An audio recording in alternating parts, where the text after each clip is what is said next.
आज तक तुमने केवल लंका की खूबसूरती, उसका वैभव देखा है। आज तुम लंका का बल देखोगी, वो कारण देखोगी जो लंका को सर्वश्रेष्ठ बनाता है।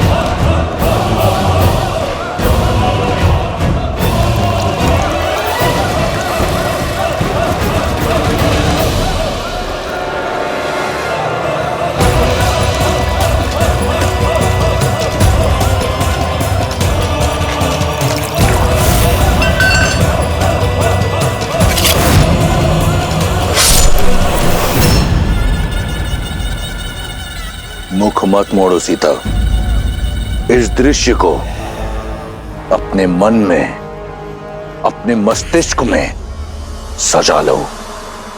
ये जो रक्त है, ये हर सिंहासन की नींव है। फिर चाहे वो अयोध्या हो या लंका, इन राक्षसों को देख रही हो, मांस के भूखे हैं।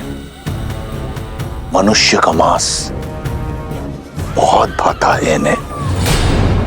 तुम्हारे वनवासी को खाने में तनिक संकोच नहीं करेंगे। ये 10 कोटि राक्षस लंका का बल नहीं। आओ, तुम्हें भय की परिभाषा दिखाता हूं।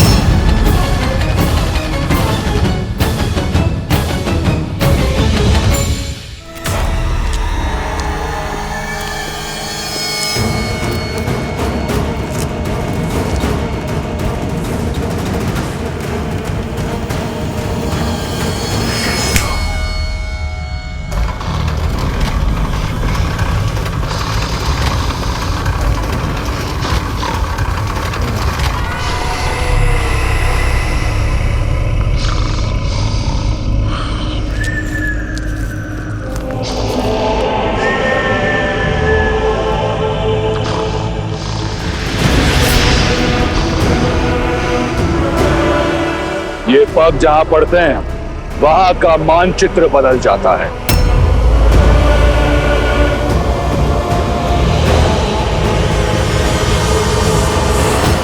ये मानचित्र छोटा है रावण के साम्राज्य के सामने, पर हमें नहीं पता कि रावण ने माता सीता को कहां छुपा के रखा है, क्या उसका साम्राज्य कितना बड़ा है। इसलिए हमें संसार के कोने कोने में माता सीता को खोजना होगा।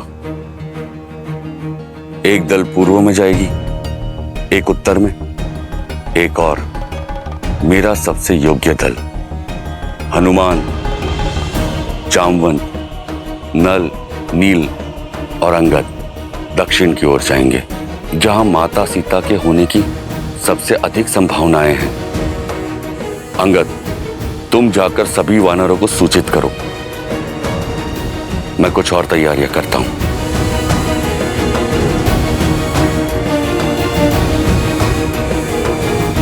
सुग्रीव, हनुमान, तनिक रुकी।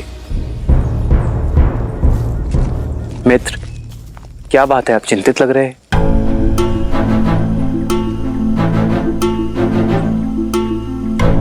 जो कहने जा रहा हूं उसके लिए पहले से मैं आपसे क्षमा चाहता हूं, किंतु मेरा विचार है कि माता सीता की खोज में हम वानर जाए और आप लक्ष्मण भैया के साथ यहीं गिरिराज पर्वत पर रुके। क्या ये कैसे संभव है वानरराज? भाभी माँ की खोज में हम दोनों ही ना जाएं? समझने का प्रयास करे भ्राता लक्ष्मण।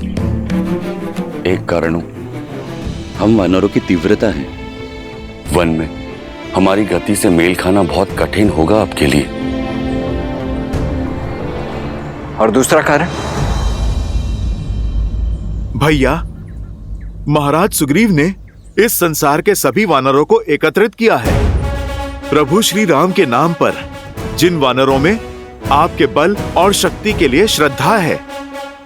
वो सभी वानर हमारी सहायता के लिए तत्पर हैं और वो बस इसीलिए कि प्रभु श्री राम उनका नेतृत्व कर रहे हैं। वो सभी यहाँ इस गिरिराज पर्वत पर आएंगे। यदि प्रभु श्री राम यहाँ पर होंगे तब उनका मार्गदर्शन कर पाएंगे, उन वानरों को प्रेरित कर पाएंगे, सामान्य हित के लिए एक कर पाएंगे भैया। जिस राम नाम के लिए इस संसार की समस्त वानर सेना एकत्रित हो रही है, यदि प्रभु श्री राम यहां पर नहीं होंगे तो भैया सेना का मनोबल टूट जाएगा। भैया और प्रभु, आप हम पर विश्वास कीजिए। माता सीता को खोजे बिना चैन की सांस नहीं लेंगे हम।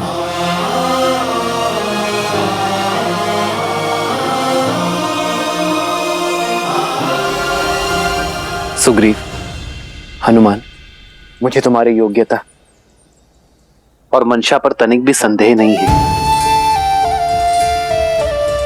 और नीति भी यही कहती है कि सर्वप्रथम गुप्तचरों को ही भेजना चाहिए। आप सीता को खोजिए, मैं और लक्ष्मण यही प्रतीक्षा करेंगे। यहां रहकर वानरों का मनोबल बढ़ाना भी एक बड़ा कार्य है मित्र, और यहां राज्य के अन्य कार्यों में भी मैं आपकी सहायता कर सकूंगा।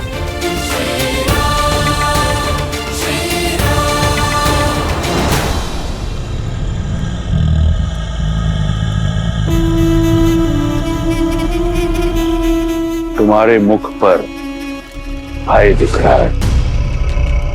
अपने उस वनवासी के लिए भयभीत हो। अच्छा है, होना चाहिए।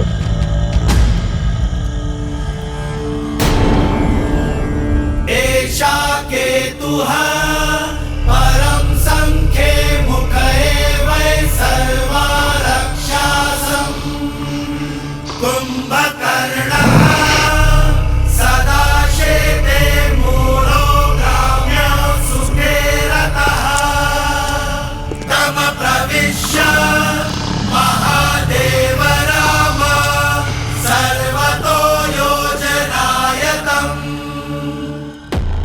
यह मेरा अनुज कुंभकर्ण है।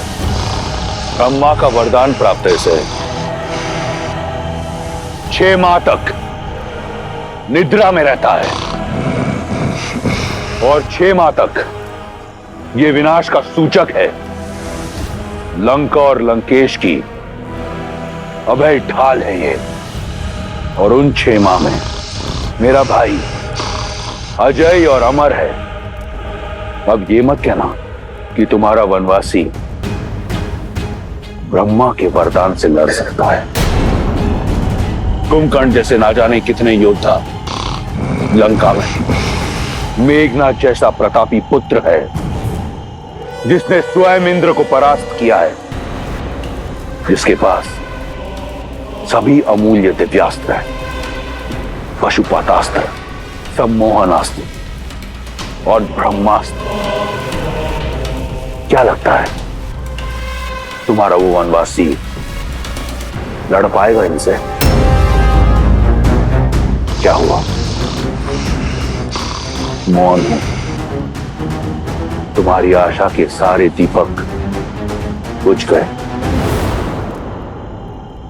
स्वप्न है तुम्हारा, टूटेगा जब मेरे श्री राम आएंगे। तुम्हें क्या लगा मुझे यहां लाकर भयभीत कर दोगे तुम? तुम्हारा ये छल भी मेरा बल बन गया। मेरा विश्वास और अधिक दृढ़ हो गया कि तुमने मेरा हरण अपने विनाश के लिए किया है, कि श्री राम को ये वनवास तुम्हारे पाप के अंत के निमित्त से मिला है।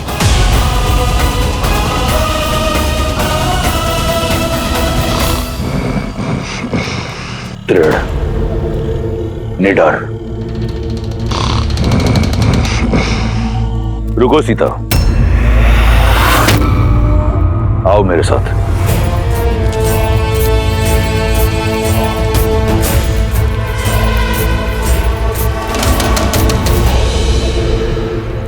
विश्वास है ना तुम्हें राम के आने का?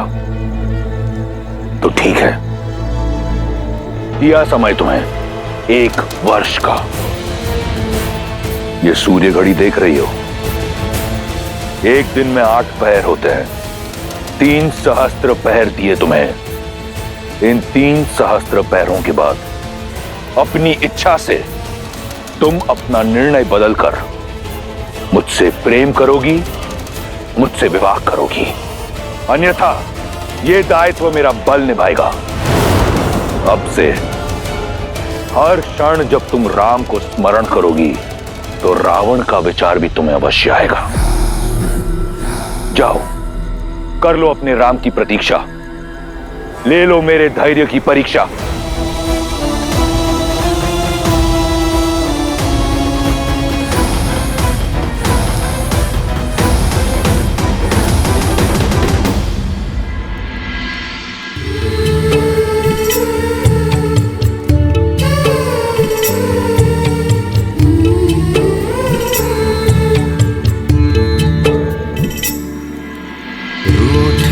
से लगते सांसों के धागे, भीगे ये नैना सोए न जागे।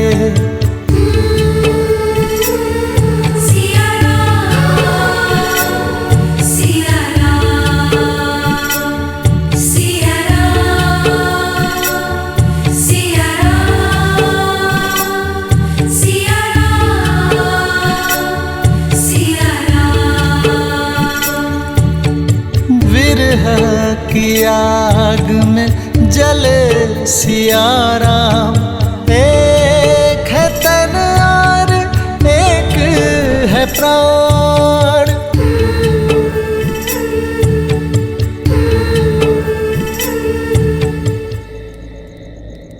तुम्हारे पतिव्रता पर मुझे संपूर्ण अटूट विश्वास है सीते, और मुझे ज्ञात है कि तुम्हारा विश्वास मुझ पर भी अटूट है।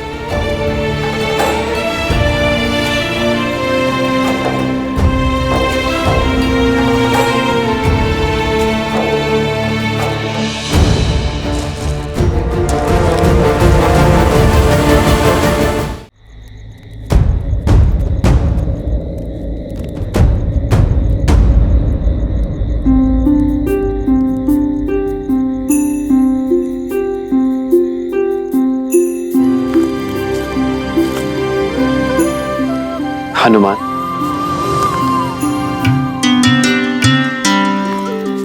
प्रणाम प्रभु। वह क्षितिज की ओर क्या देख रहे थे हनुमान? प्रभु, उस ओर पूर्व दिशा है। मैं सूर्योदय की प्रतीक्षा कर रहा हूं, ताकि सूर्य के पहले आगमन के साथ ही हम माता सीता की खोज के लिए प्रस्थान कर सकें। आप अपनी सारी शंका, सारी चिंता हम पर छोड़ दीजिए। प्रभु, हनुमान के लिए माता अंजनी और माता सीता में कोई अंतर नहीं है। मैं आपको वचन देता हूं, चाहे मुझे आकाश पाताल एक ही क्यों ना करना पड़े, मेरे प्रभु श्री राम और माता सीता का मिलन अवश्य होगा। प्रभु,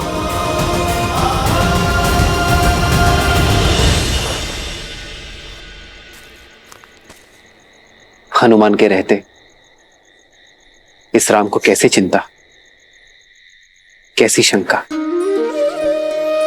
अब सूर्य की किरण धरती पर पहुंचे या ना पहुंचे, मन में विश्वास की किरण अवश्य आ गई है हनुमान। मुझे विश्वास है कि तुम मेरी सीता को ढूंढ लोगे।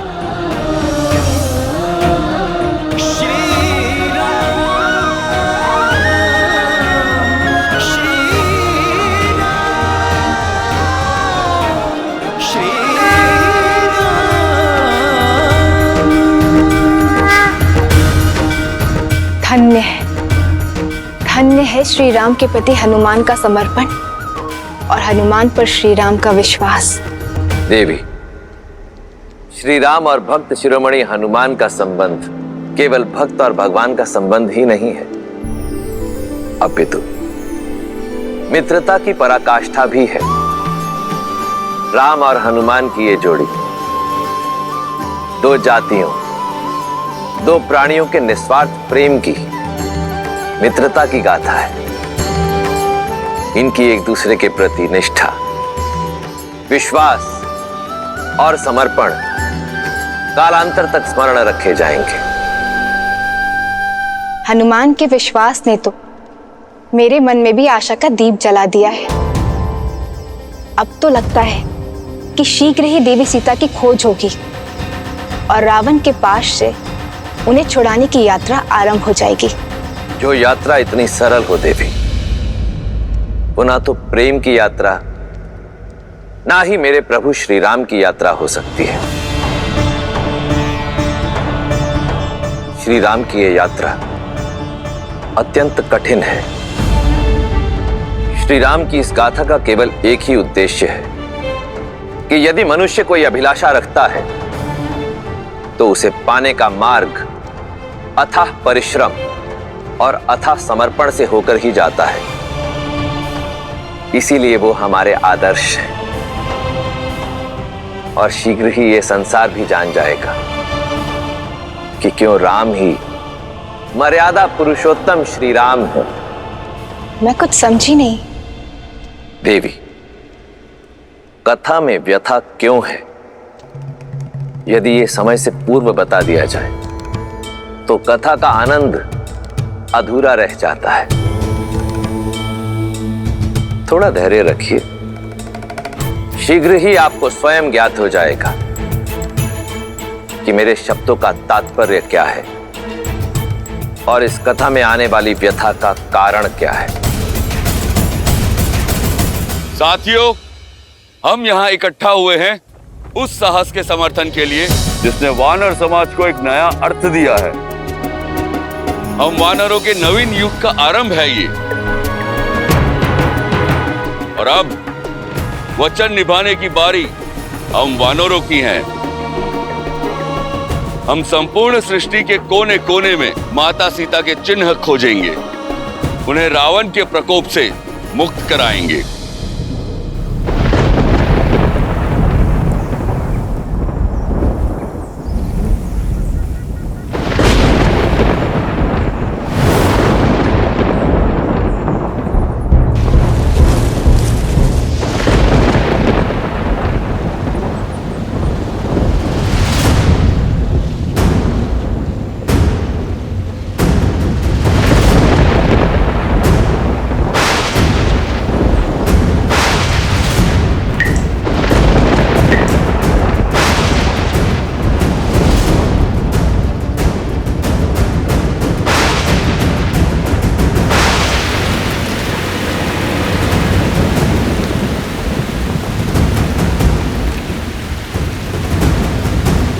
वर्षा, ये तो अशुभ संकेत है। हाँ, अशुभ संकेत है। अब हम सब आगे कैसे बढ़ेंगे महाराज सुग्रीव?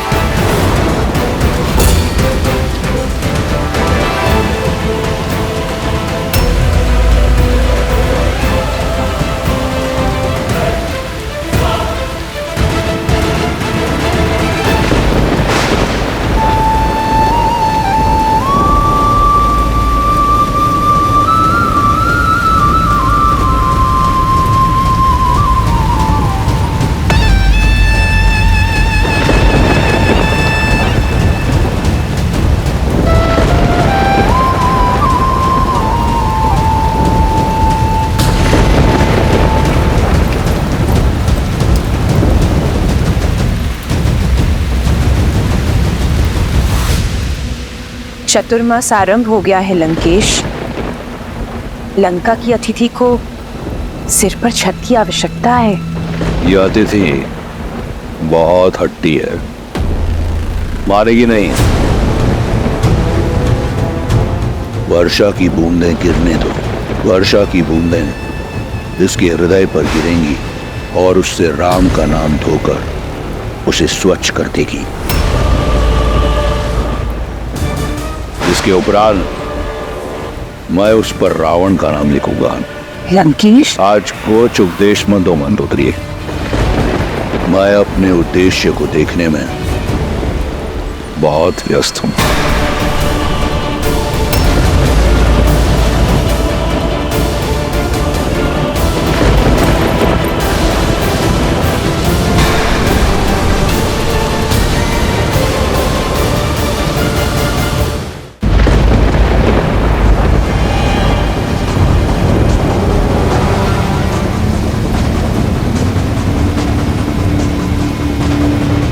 क्या हुआ?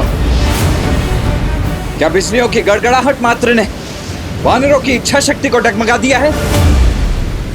लक्ष्मण भैया, इच्छा शक्ति तो साथ है, किंतु प्रकृति नहीं। वर्षा ऋतु आरंभ होने को है। यहाँ से दक्षिण की वर्षा काल बनकर आती है। नदी जल स्रोत वेगवान हो जाते हैं। बाढ़ आ जाती है। ना भैया भोजन मिलता है, ना आगे जाने का मार्ग। इस वर्षा काल में वानर अपने अपने घरों में अपने परिवार की रक्षा में जुट जाते हैं। प्रभु, ऐसे में यदि खोजी दल आगे बढ़ा तो उनका जीवन संकट में पड़ जाएगा। बस इसी कारण हमारे वानर सैनिकों के मन में शंका उत्पन्न हो गई है।